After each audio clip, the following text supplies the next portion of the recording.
Bonsoir à tous. Pour le Zoom de ce soir, je reçois Nicolas Dolo. Bonsoir monsieur, merci d'être avec nous. Alors aujourd'hui, on va parler du Brésil. Vous êtes homme d'affaires en France, en Russie, au Brésil notamment. Vous êtes également consultant chez Stratpol, le centre d'analyse politico-stratégique qui a été fondé par Xavier Moreau, qu'on connaît bien.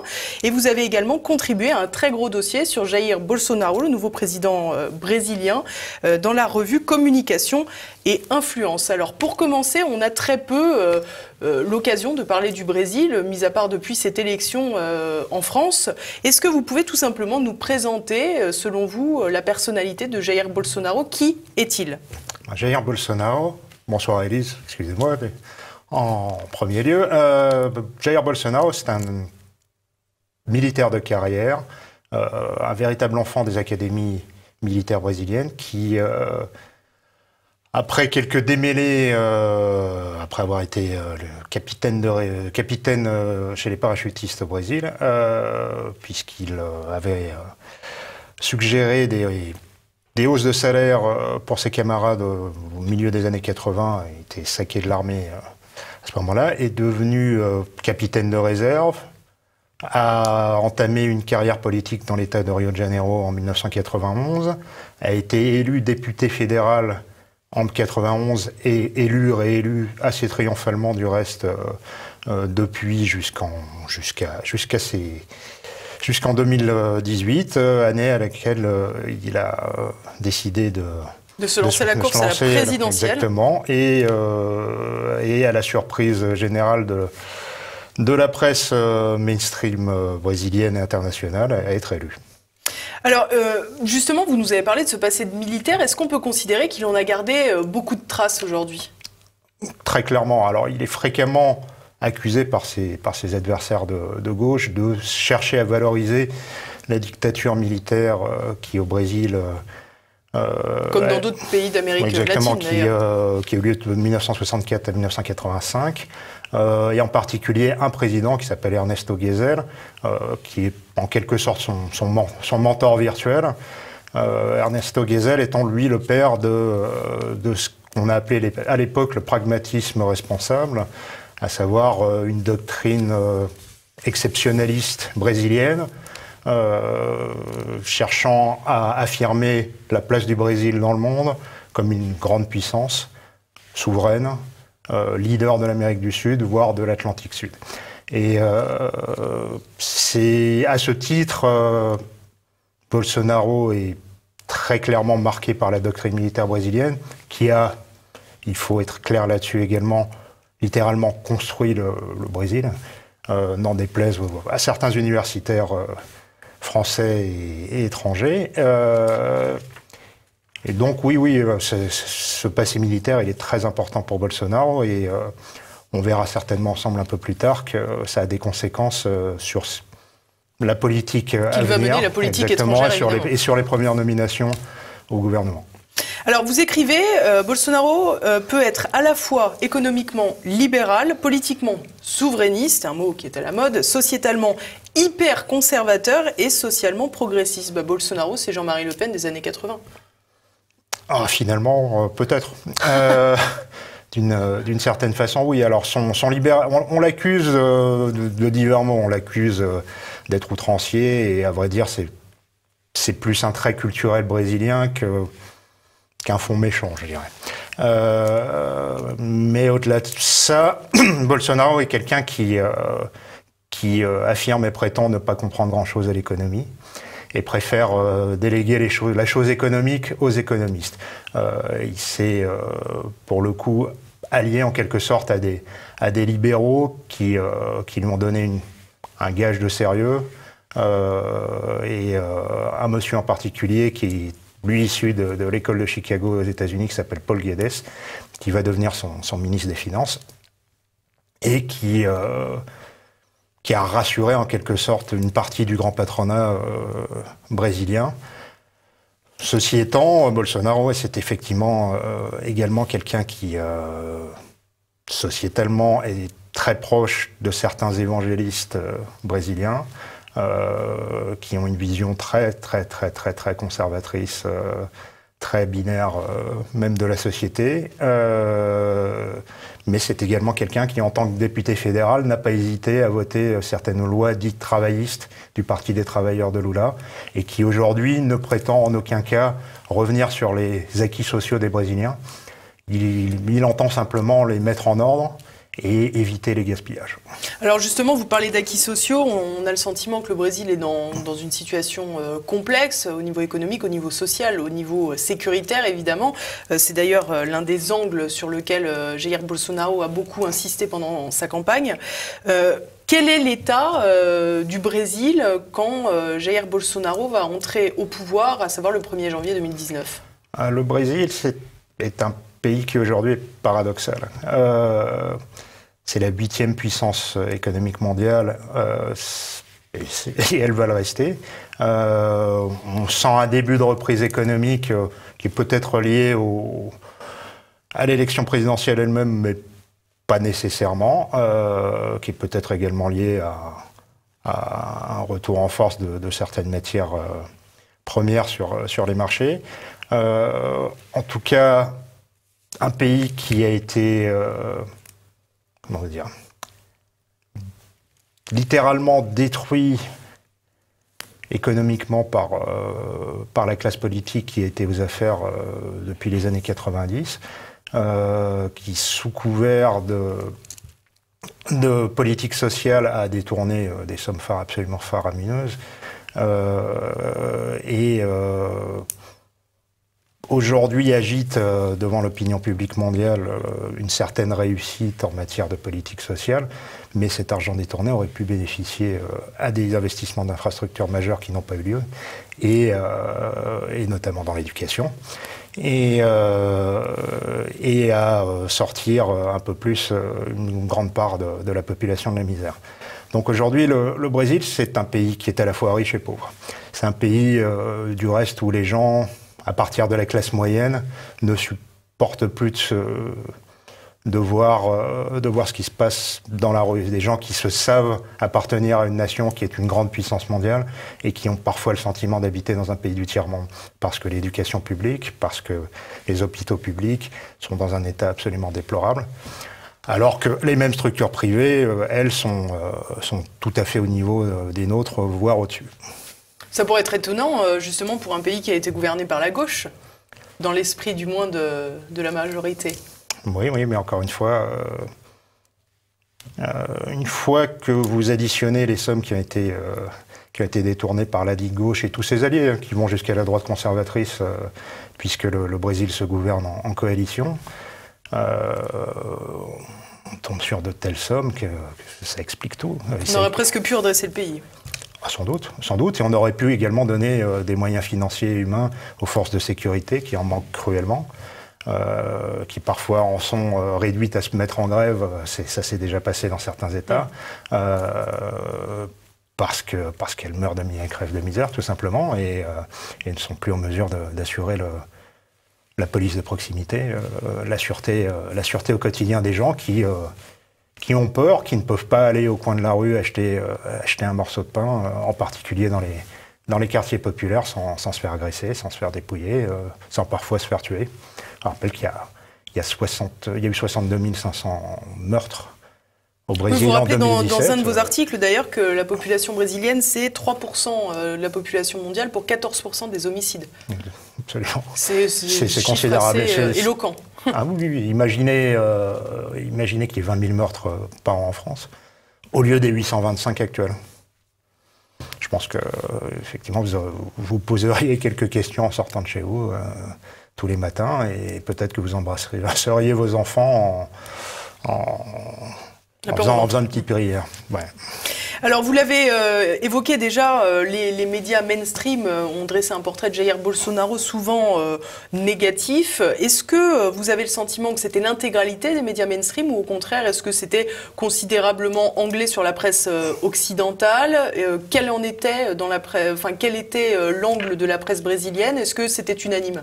C'était tout à fait unanime. Unanime et contre lui, évidemment. Ah oui, la presse brésilienne est détenue, comme la presse française, par une partie de ce qu'on pourrait appeler l'oligarchie brésilienne. Et elle était totalement, à 200% sur la même ligne que la presse internationale et française. En ce sens, vous diriez que Jair Bolsonaro est un candidat anti-système ? Bien sûr. Comment vous expliquez dans ce cas qu'un candidat anti-système, au moment où il est élu, réussisse à faire remonter les cours de la bourse brésilienne ?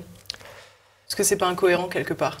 Ça peut le sembler. Maintenant, il y avait finalement le mécontentement, y compris des financiers et d'une partie du grand patronat et du moyen patronat brésilien était tel que sans s'en satisfaire à 100%, ils sont malgré tout, je pense, satisfaits de la défaite de Roberto Haddad plutôt que de la victoire de Jair Bolsonaro.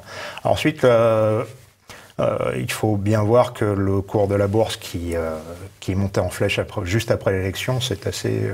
C'est à miser ensuite. Exactement. Mais vous l'avez dit tout à l'heure, les marchés sont plutôt repartis à la hausse. Il y a une perspective évidente de réexploitation, entre guillemets, des ressources naturelles, puisque visiblement l'écologie n'est pas non plus le point le plus important du programme de Jair Bolsonaro. Le point le plus important du programme de Jair Bolsonaro, c'est de remettre de l'ordre dans le pays.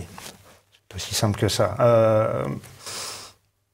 Il est confronté à une situation très très très compliquée d'un point de vue sécuritaire.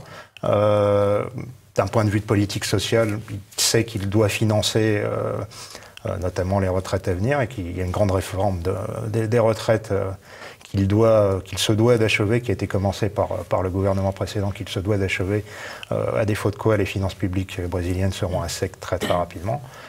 Et donc c'est ça l'essentiel. Et puis au-delà de ça, Jair Bolsonaro a très rapidement présenté des gages de réel politique et de sérieux en termes économiques. L'équipe qui a été présentée par Paulo Guedes est plutôt alléchante pour le patronat brésilien, qui se sent plutôt rassuré. Et au-delà de ça, on a vu ces dernières semaines Bolsonaro faire appel au mérite plutôt qu'aux habituelles combinaisons et connexions dans ses nominations. Il a essayé de trouver le meilleur homme ou la meilleure femme, parce qu'on l'accuse souvent d'être misogyne, pour les postes clés, et c'est plutôt perçu positivement par la population et par les milieux économiques. Bolsonaro a été souvent comparé à Donald Trump. On parle de Trump tropical. Alors également aussi, vous le soulignez, de Duterte. Mais on va se concentrer surtout sur Donald Trump, puisque ça nous amène à une autre question, celle des relations avec les États-Unis, que d'aucuns considèrent comme une forme de vassalisation, en estimant que Bolsonaro va être finalement le cheval de Troie des États-Unis, États-Unis qui ont toujours eu un rôle très important sur le continent latino-américain. Il est assez logique que les États-Unis conservent une place importante au Brésil. Ils restent le deuxième partenaire commercial du Brésil. Ayant été supplantés par les Chinois en 2017. Ils ont des intérêts assez importants au Brésil. Malgré tout, les États-Unis ont toujours eu une attitude assez équivoque avec le Brésil.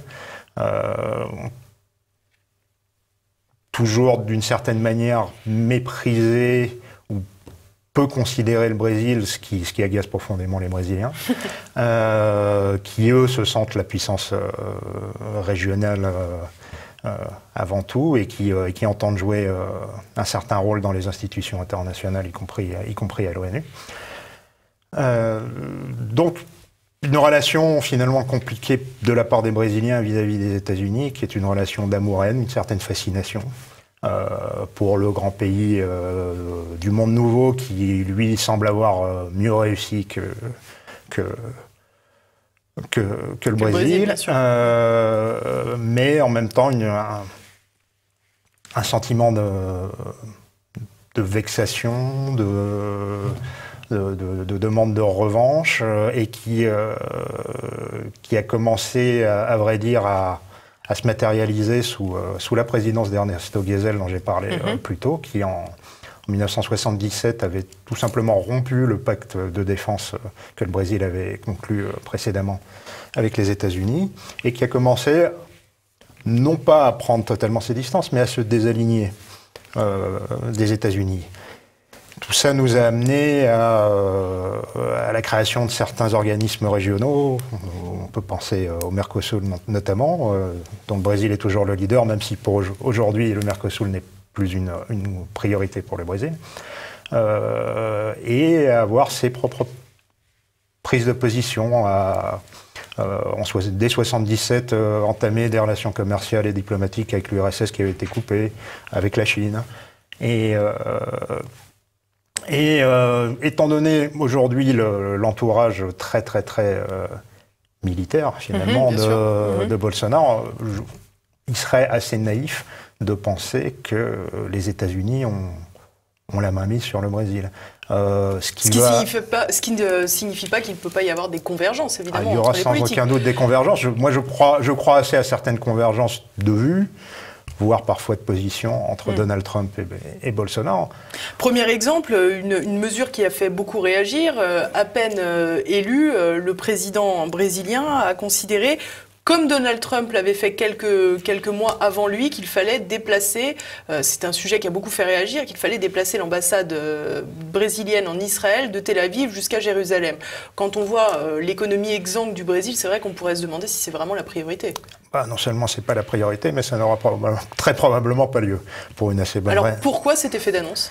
Parce que la communauté juive au Brésil est assez proche de Jair Bolsonaro, l'a soutenu à 80%, et que Bolsonaro et son entourage familial, en tout cas, de par leur proximité avec les évangélistes, ça fait quand même beaucoup de similitudes avec Donald Trump, finalement.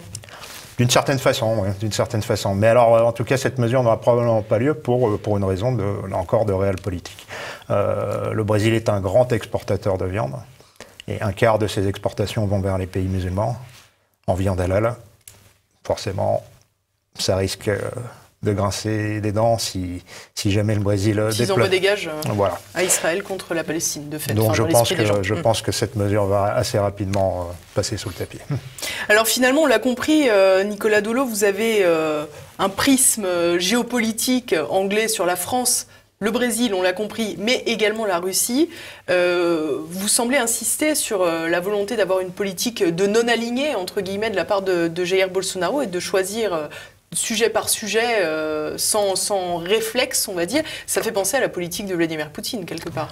Pour moi, justement... Est-ce que vous rêvez pas d'un Vladimir Poutine à la brésilienne et que vous risquez d'être déçu ? Pour moi, l'avenir nous dira ce qu'il en est, mais pour moi, Bolsonaro a le potentiel d'un Poutine brésilien. Et il se trouve surtout dans des circonstances historiques qui lui permettent de l'être. Il a la possibilité de, tout comme l'a fait Vladimir Poutine à la fin des années 90, début 2000, il a la possibilité de rétablir l'économie de son pays, de rétablir l'ordre dans son pays, et, chose très importante qui peut paraître triviale, vue de France, mais de redonner de la fierté aux Brésiliens. On imagine assez souvent... Make Brazil great again. Exactement. Mais on imagine assez souvent, dans certains milieux français en tout cas, le Brésil comme ce énième pays arc-en-ciel, de mélange, de métissage, ou... une espèce de brassage multiculturel où plus personne ne sait qui il est. En fait, les Brésiliens savent très bien qui ils sont extrêmement patriotes. Et peu importe la classe sociale, la race, la religion, vous seriez surpris en allant au Brésil de voir à quel point la patrie, le drapeau, la souveraineté nationale sont des notions avec lesquelles on ne peut pas rigoler. Et bien plus qu'en France, au Brésil, il ne suffit pas d'un match de football pour que les gens sortent les drapeaux. Ce sera le mot de la fin. Merci beaucoup, Nicolas Dolo. Je rappelle aux téléspectateurs qu'ils peuvent retrouver ce gros dossier sur Jair Bolsonaro dans Communication et Influence, une revue de qualité. Merci beaucoup. Merci à tous.